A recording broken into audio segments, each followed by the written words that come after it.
Okay, let's unpack this. Ever felt like your money just disappears? Oh, definitely. Like, you're constantly trying to save, trying to get ahead, but somehow by the end of the month, there's just, well, nothing left in that savings account. Or worse, you're staring at your balance, wondering where it all went. Exactly. It's Yeah. so frustrating. It feels like your budget has these, I don't know, invisible leaks you just can't find. Yeah, and it's way more common than people think. It really speaks to a kind of disconnect. Oh, so? Well, people really do approach their finances with the best intentions, right? Mm. They have goals, but the usual methods, the traditional ways, Hmm. they can almost set you up for failure, or at least a real struggle. Yeah, it's like a habit we all fall into. It is, and it makes saving feel like this constant battle instead of just something that happens. Well, that's exactly what we're tackling today in this deep dive. We're focusing on this really elegant but kind of simple solution. It's called the Save It First, or SIF Excel budget system. We've been looking at excerpts from Save It First, the SIF Excel budget system, and specifically this article, Stop Budget Leaks with SIF in Excel. And what's interesting is it's not about some flashy new app, Uh-oh. no complicated algorithms. No. It's more about rethinking how we structure our financial thinking, using a tool most people already have, Excel, but just applying a different principle. A pretty revolutionary one, actually. Exactly. So our mission today is to get into why those traditional budgets often leave us feeling, well, broke, and how this Save It First idea offers a surprisingly, almost refreshingly low-tech way to finally stop those leaks. Guarantee your savings, basically. Yeah, guarantee savings and really change your relationship with your money. So get ready to maybe rethink how you look at your paycheck. Sounds good. Okay, so let's dive right into the problem itself. The source material lays it out pretty clearly. Most of us, and yeah, I'm definitely guilty of this too, handle our money in this very specific order when we get paid. Mm-hmm. What's the usual flow? Well, first, right, the essential bills. Rent, utilities, loans, got to pay those. Sure, the non-negotiables. Then, okay, you figure out money for daily life, groceries, maybe going out, gas, that kind of stuff. Maybe that gadget you wanted. Right, the variable spending. And this is the kicker, if there's anything left over, then you think, okay, maybe I should save some of this. The if. And that's the exact point where the whole traditional system tends to fall apart for so many people. That little word, if. Yeah, that little phrase, if there's anything left, it's like the Achilles heel. It sounds reasonable, but it's a subtle but really powerful structural flaw. Why flaw? It seems logical to pay bills first. Well, think about it. We're kind of wired to deal with what's immediate, right? Right. What's tangible. Yeah. Bills are due now. Spending feels good now. Savings. That's for later. It's abstract. Okay. So when saving gets pushed to that last sort of optional spot, it's just really vulnerable. It's not always about lacking willpower. The system itself puts saving in the easiest place for it to just disappear. Right. We naturally prioritize the now. And the later often gets squeezed out. Exactly. It rarely gets its proper turn. That makes so much sense. It's Yep. like trying to fix a leaky pipe with just hope, and hope isn't really a tool, is it? Not a very effective one for budgeting. The source says it plainly. What's left is usually nothing. Life happens, right? Unexpected costs pop up. Car repair, dentist bill. Or even just small things adding up. A few coffees here, lunch out there, and suddenly that intention to save, even if it was strong on payday, gone. Completely sabotaged. And it's not just one leak. It can feel like the whole thing is porous. So yeah, it's a gaping hole. It really is. And it raises that important question, why do we stick with a strategy that just doesn't work that well for so many? Convenience, habit. Both, I think. Psychology plays a huge part. Immediate needs shout.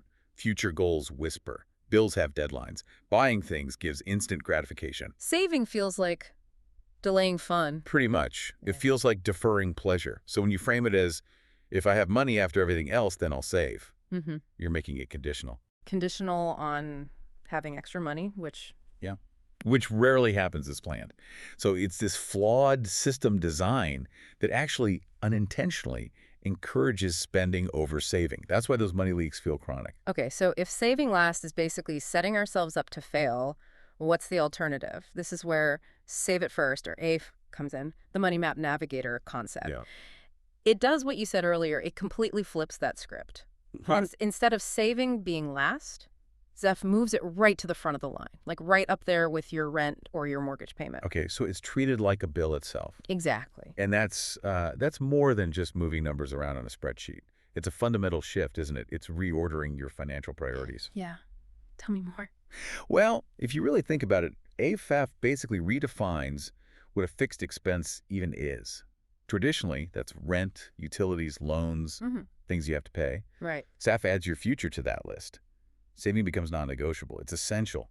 Part of the core allocation, not just an extra if you can. I like that. Budgeting for your future self. Precisely. Yeah. You're recognizing that retirement or an emergency fund or a down payment, those are bills too.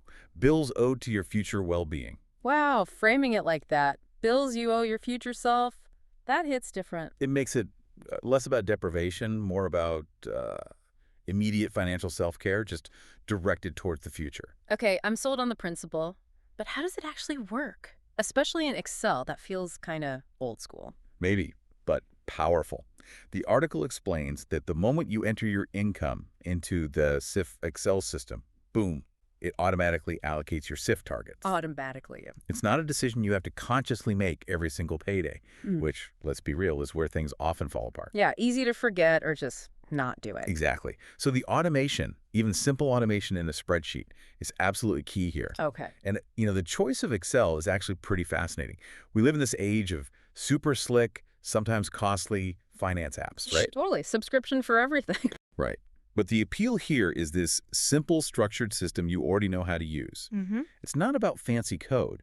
It's just using Excel's basic power for clarity and, importantly, control. So what does that look like? Formulas. Yeah, simple formulas. Imagine you set up cells for your goals. Hmm. Maybe 15% for retirement, 5% for emergencies, whatever. The second your income hits the total income cell, those percentages calculate instantly. The money is deducted into those virtual savings buckets before you even see the money you have left for spending. Ah, so you see your spendable income after saving. Precisely. That visual, that immediate pre-allocation, that's the magic. It removes the guesswork, the decision fatigue. You get a clear, undeniable picture, and you control the sheet. No hidden algorithms. That really clarifies it. So yeah, it's all in Excel, simple formulas, you're in the driver's seat, no subscriptions, no apps you don't understand, just your spreadsheet, but working smarter. And the crucial part is, even though saving is front and center, automated, the system still accounts for your bills. They get paid. You still have money allocated for spending. Nothing essential gets missed. Right. The difference is that saving is now baked in. It's guaranteed because it happened first. It's like putting your oxygen mask on first before helping others. It's the foundational safety step. Yeah, it removes that whole, will I save this month, won't I save? Right. It just happens. Makes sense.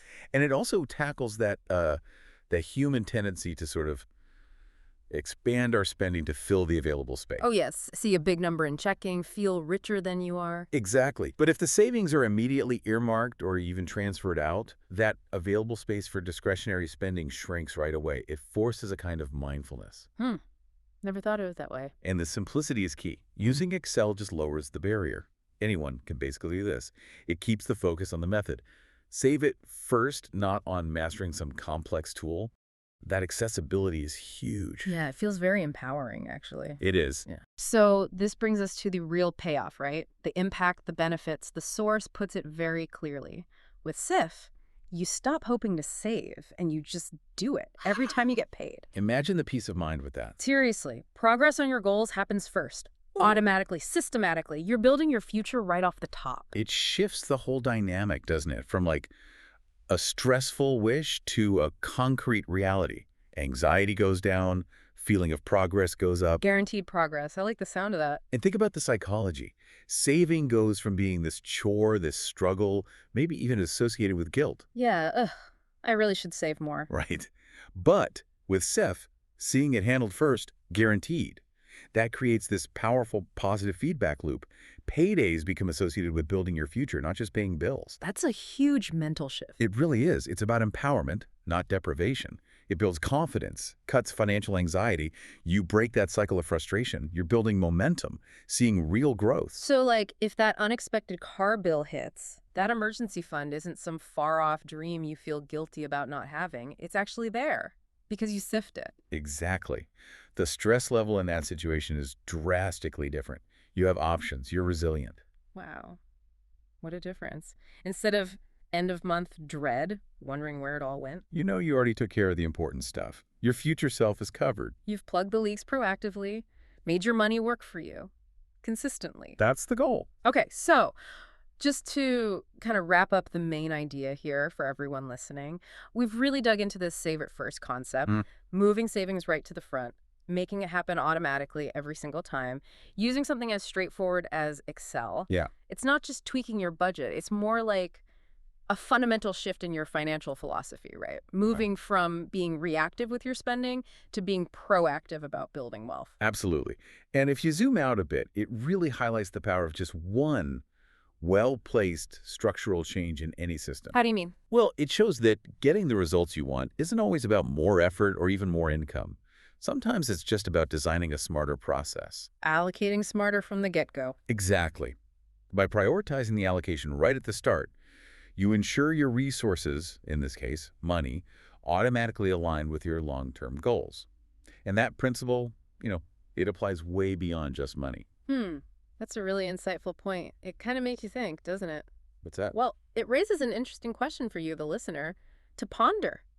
What other areas of your life could maybe benefit from flipping the usual sequence around to guarantee a better outcome? Interesting. Like fitness first thing or creative work before checking email? Could be anything, maybe not just finances. Something to think about. It's definitely food for thought. And hey, if you're curious to actually see SIF in action, maybe try it out for yourself. The source we looked at mentions you can start with a free version of Money Map Navigator. The one built on the SIF principle in Excel. That's the one.